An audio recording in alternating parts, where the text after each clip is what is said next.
रहीमन इस संसार में भांति भांति के लोग, कुछ है मादर जात, कुछ है बहुत मादर जात। नमस्कार, मैं हूं शशांक पांडे और आज तक कभी भी मैंने अपनी वीडियो में गाली का प्रयोग नहीं किया है।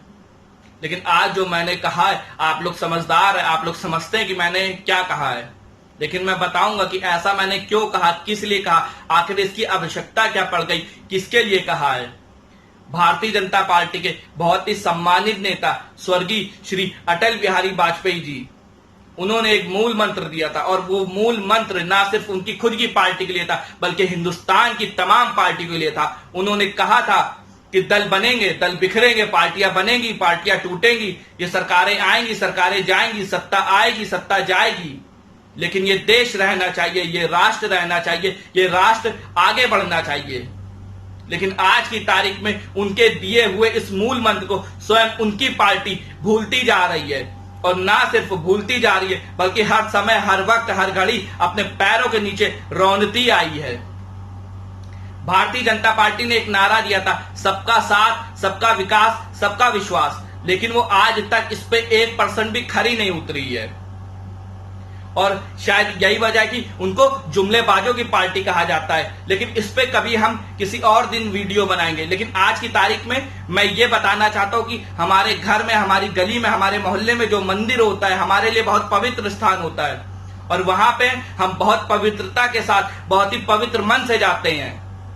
लेकिन भारतीय जनता पार्टी को इस समय तुष्टीकरण की राजनीति सवार है। इस समय वोट बैंक हासिल करना है ताकि ये लोग दोबारा सत्ता में आ जाए। इसीलिए इन लोगों ने तय किया है, क्योंकि इस समय सत्ता में ये लोग हैं, शासन में ये लोग हैं, इसीलिए इन लोगों ने तय किया है कि राम जन्मभूमि में एक इंसान जाएगा, राम जन्मभूमि स्थान तक एक इंसान को पहुंचाएंगे जिसका नाम है फैज खान।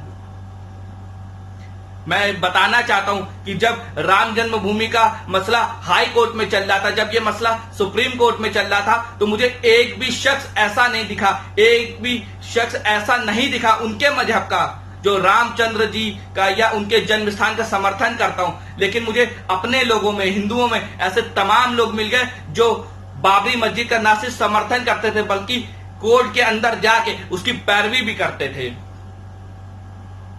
और इन्होंने क्या कहा कि रामचंद्र जी इमाम हिंदुस्तान है।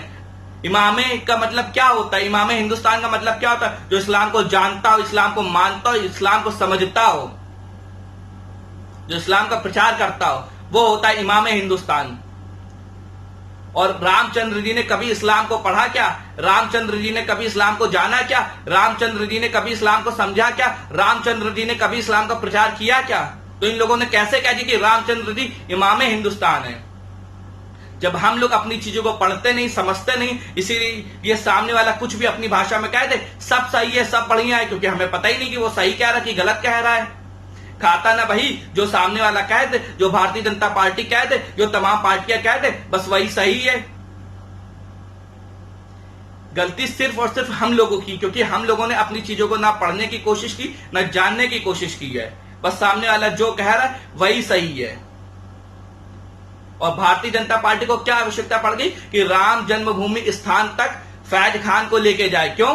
क्योंकि वोट बैंक जरूरी है, तुष्टीकरण जरूरी, राजनीति जरूरी, ताकि आप लोग दोबारा सत्ता में आ सको।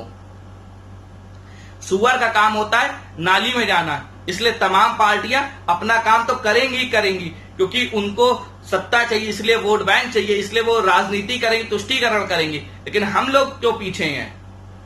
क्योंकि हम लोग ने कभी जाना ही नहीं, अपनी चीजों को पढ़ना ही नहीं, समझना ही नहीं, इसलिए सामने वाला जो कहते, अपनी भाषा में कुछ भी कहते, सब सही है।